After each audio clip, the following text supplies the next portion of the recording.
Sayang, tunggu. Panggil Cakra yang berusaha mengejar langkah Hafsah yang kian cepat berjalan. Sejak keluar dari ruang pemeriksaan, perempuan itu tiba-tiba menjadi diam lalu melangkah terburu-buru meninggalkan Cakra seorang diri. Seolah-olah, dia lupa bahwa sang suami juga turut ada di sana untuk membersamainya.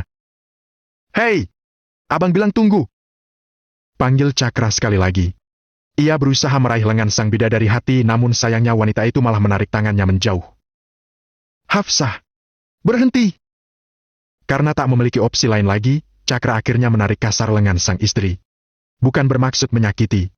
Hanya saja, ia ingin menyadarkan bahwa Hafsah tidaklah sendiri. Stop!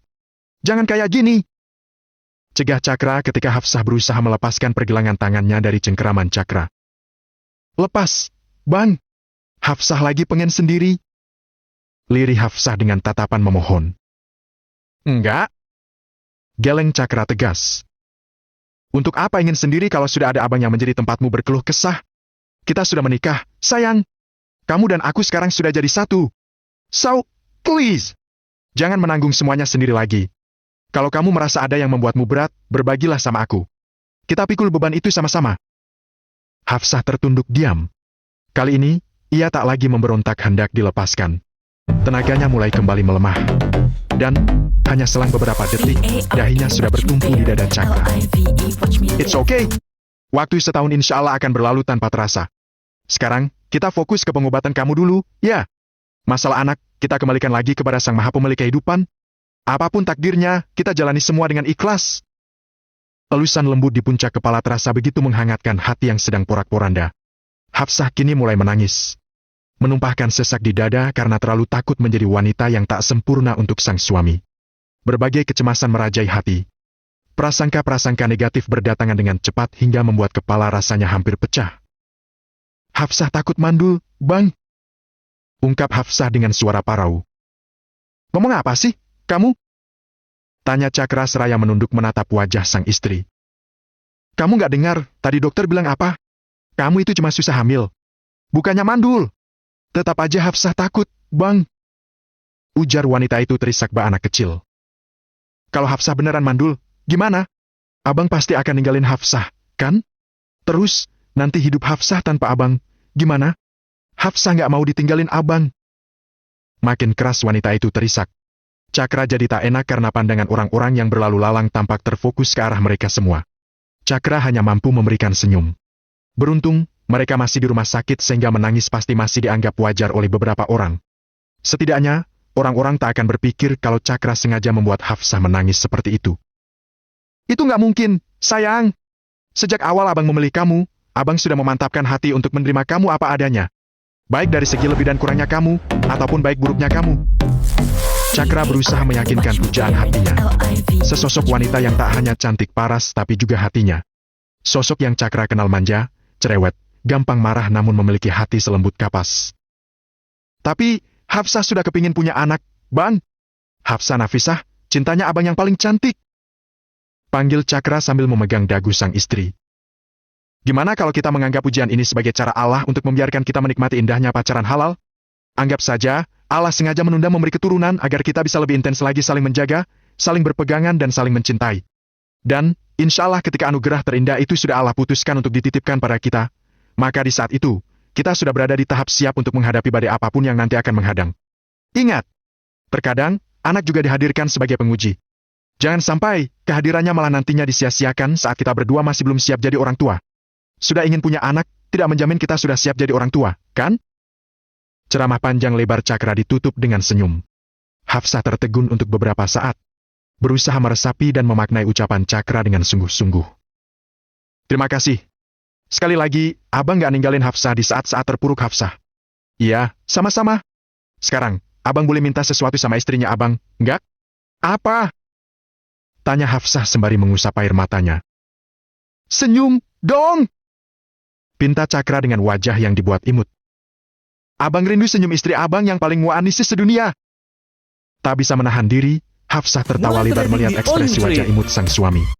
Cakra memang selalu memiliki sejuta cara untuk membuatnya tertawa. Apa? Hal itu yang 15.000? sejak kecil, selalu Betul Hafsah ingat sekali. dan membuatnya tak bisa menyingkirkan Dan saya memori bisa tentang langsung Cakra hingga dewasa.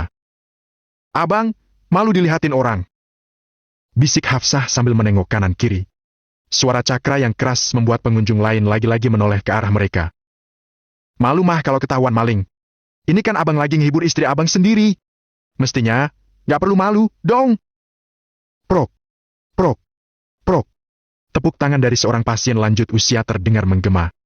Perempuan berumur 70 tahun yang berjalan tertatih sambil didampingi seorang dokter muda tersebut mendekati Hafsah dan Cakra sambil tersenyum lebar. Wah, romantis sekali kalian. Nenek salut. Ucap wanita tua itu sambil menaikkan kedua jempolnya. Terima kasih, Nek. Memang seharusnya seperti itu, kan? Timpal Cakra yang langsung merangkul sang istri dengan bangga. Pengantin baru, ya? Tebak sang nenek. Iya. Angguk Hafsah malu-malu. Pantas. Sahut si nenek mengangguk-angguk. Nenek doakan, kalian berdua langgeng sampai tua. Jadilah sehidup sesurga dan setialah meski godaan syaitan pasti akan gencar terus menggoyahkan bahtera rumah tangga kalian. Ingat, nak, tak ada pernikahan yang sempurna. Tapi, pernikahan bahagia, itu nyata adanya. Doakan kami ya, Nek. Saat ini, kami sedang berjuang untuk mendapatkan seorang anak. Cakra tersenyum dengan permintaan tulus. Istri saya sedikit sakit. Makanya, kami harus berjuang mengangkat penyakitnya dulu sebelum benar-benar bisa memulai usaha untuk memiliki Grab anak. banyak pilihan hemat. Si nenek lagi-lagi tersenyum. Cekidot Ia menoleh menatap Hafsah dengan penuh arti lalu tangannya perlahan terulur menepuk-nepuk lengan Hafsah. Semangat ya, nak. Perjuangan kamu mungkin memang tak akan mudah. Tapi, ingat, Allah tak pernah memberi cobaan melebihi batas kemampuan umatnya. Ingin dengar sesuatu yang menakjubkan, tidak? Si nenek menatap Hafsah dan Cakra bergantian. Dulu, nenek bahkan harus menghabiskan waktu 15 tahun berjuang bersama suami sebelum akhirnya mendapatkan keturunan. Mata Hafsah membulat mendengar pengakuan wanita paruh baya itu. 15 tahun? Ulang Hafsah setengah tak percaya. Ya, nenek melahirkan putri nenek di usia 40 tahun. Jika ingat perjuangannya, masalah. Tak terhitung berapa banyak tetes keringat, air mata dan harta yang harus kami habiskan demi mendapatkan buah hati kami. Dan, perjuangan itu tidak sia-sia.